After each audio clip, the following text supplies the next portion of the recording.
I just really want to encourage people to call me if you feel like you have a question about a legal matter. If I can't help you, I will put you in contact with someone who will. Fortunately, I'm blessed to have a lot of friends that practice in a whole host of areas. Fortunately, I've got a life experience that's allowed me to gain a grasp on a whole host of legal areas myself. If it's an injury case, I feel like I can help you, and I want to, so call me. Han & Lambert, 312-977-1300. When you hear about injury cases, it's important to know what an injury case is. And there are all kinds of different injury cases. You can have dog bite cases, construction cases, car crashes, slip and falls. You can have injury cases that stem from a trucking incident, drowning incidents. You can have, there's all sorts of incidents that rise to the level of an injury case. I never want anybody to think that there's a case too small for me or my office to participate in. So the important thing is that you understand that when you're involved in an injury case, you sort of want to do one thing right away, and that's get counsel, get an attorney. I hope it's me. If it's not me, make sure it's somebody. And there's a couple of reasons why. First and foremost, you want to make sure that you are being protected, that your interests are going to immediately be protected. That's number one.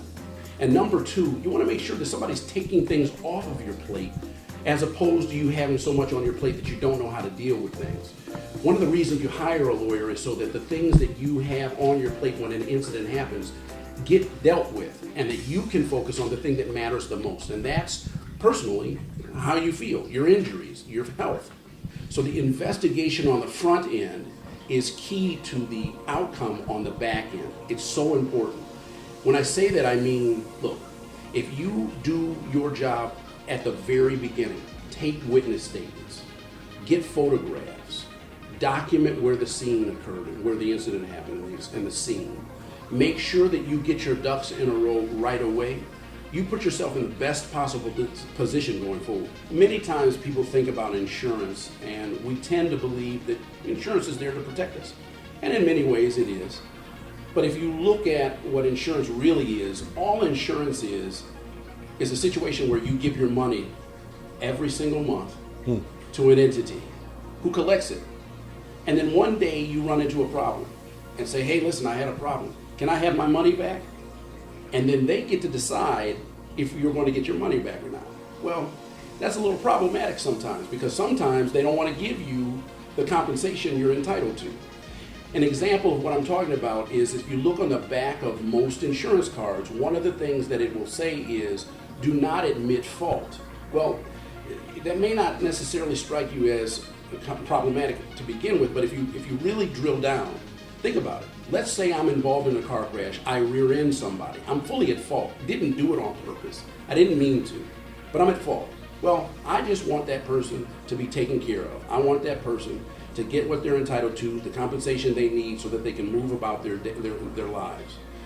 But if my insurance company makes the decision to delay and stall that outcome, that person may end up suing me. Well, I don't want to be sued. If I get sued, it could affect my credit. If I get sued, it could affect my ability to buy a home. And let's be honest, it's just something that's uncomfortable. Somebody shows up at your job or shows up at your door serving you with papers. That's a pretty nerve-wracking experience, so you'd rather avoid it if you could. So you ask yourself, why on the back of the card does it say don't admit fault? If I'm responsible for something, I want to take ownership of it. What do our parents tell us all the time? Take responsibility. We talk about that all the time. Yet on the back of an insurance card, it says don't admit fault. If you're ever involved in an incident where you suffer injury because of someone else's negligence, you should immediately make the phone call to an attorney that can help you.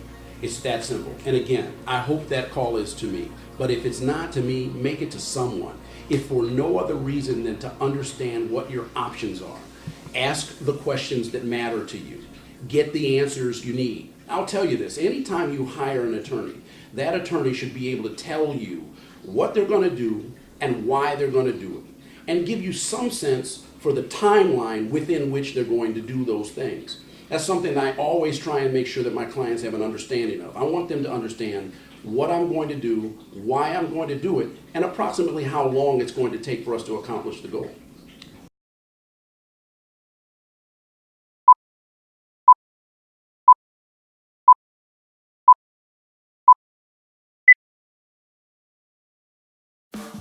I just really, really want to encourage people to call me if you feel like you have a question about a legal matter. If I can't help you, I will put you in contact with someone who will. Fortunately, I'm blessed to have a lot of friends that practice in a whole host of areas. Fortunately, I've got a life experience that's allowed me to gain a grasp on a whole host of legal areas myself. If it's an injury case, I feel like I can help you, and I want to, so call me.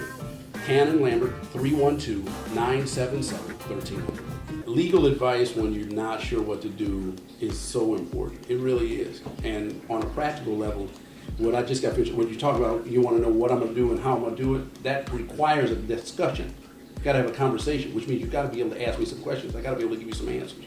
Why should you would never retain a doctor, go to a doctor that's about to do surgery that doesn't tell you why you need the surgery, how they're going to do the surgery, and how your prognosis is likely to be.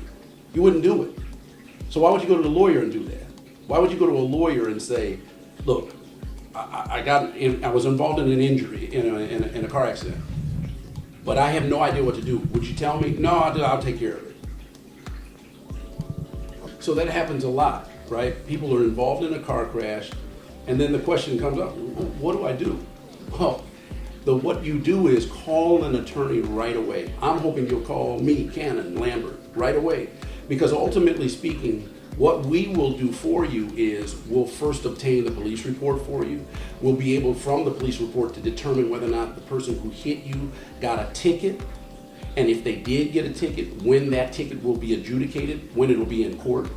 We'll also be in a position where we can advise you as to what your rights are. We can make contact with the insurance companies to make sure that they don't start bugging you and calling you.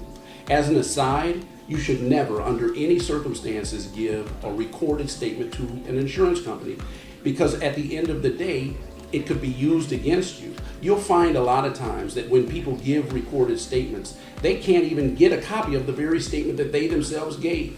So when you think about it, you really just need to know what to do, and the what to do is easily answered by people who are involved in that type of situation on a regular basis. I'm involved in dealing with car crashes every single day. As a consequence, those little nuances that cause concern, stress, frustration, anger, those are things that I'm able to address and kind of allay those issues. If you're involved in a slip and fall, it's so important that you contact an attorney. Please call me, Cannon Lambert, please. The reason it's so important is because one of the things that you have to prove in a slip and fall case is that the place where you fell, the location where you fell, had notice of a defect. They have to have had notice of a defect with time sufficient to rectify that defect. That's not the easiest thing to establish. There are things that you can do, that we can do to help you along that course. If you're involved in a slip and fall case, you want to make sure right away that you take photographs. Now think about that. You're involved in a slip and fall case, and as a result of being on the ground, you're writhing in pain. The first thought to your mind is not, I'm going to take photographs. That's not the way that you think. But the more that we as a community understand that that's the first thing that people around us, with us, need to do, document where you fell, document what the scene looked like, the better off you'll be. After that happens, then you're in a position where you can assess whether or not there's a reason to believe that the people that had that property should have known the condition existed. Nursing home neglect is an issue and an area where, unfortunately, a lot of us as we move through our lives will be faced with having to deal with. Our loved ones get older, and as a consequence of them getting older, they are subject to potentially having to live in nursing homes. We as individuals don't often have the ability to take care of our loved ones the way we might want to because we don't have a medical background, or because the time commitments, we have a job, don't allow for us to do the things we'd like to do for our loved ones. When you have a loved one that's in a nursing home, one of the most important things that you can do is visit regularly. And when you visit regularly, do so in a way that is not systematic or that is not predictable. Show up at 9 o'clock, then show up at 3 o'clock, then show up at 8 o'clock, then show up at 7 o'clock. Because what it does is, it does not allow staffing to prepare for when you're coming. If they know when you're coming all the time, they can prepare for it. One of the things that happens a lot of times when we have loved ones in a nursing home, let's say mom is in a nursing home and your son. If your son, you're not likely to feel comfortable in pulling back the covers to look at mom's legs. It's not something that intuitively comes to us to do.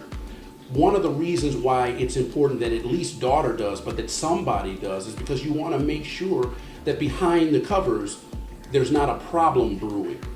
One of the things that happens a lot of times with older people, particularly when they're relatively incapacitated, is that they're not able to move in the ways that you and I can move.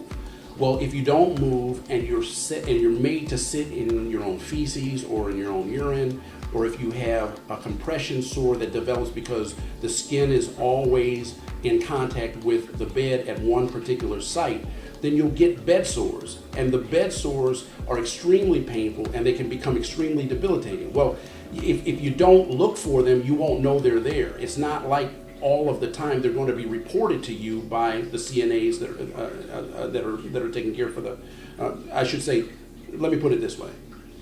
A lot of times, the people that are caring for our loved ones may not necessarily get around to letting us know that there are issues and concerns like bed sores, right? So we have to be pretty actively aggressive about making sure our loved ones are being taken care of. And that includes making sure they're eating. And if they're not eating, asking why. If you know your loved one has difficulty swallowing or their throat hurts, a lot of times people that are caring for our loved ones will think, well, they just don't want to eat. Well, that may not be the case. They just may have difficulty eating. If you don't feed people, what happens? Then they start to deteriorate. So we as loved ones have to be aggressive about making sure that our loved ones are fed, that they're turned, that they're changed, that they're taken care of.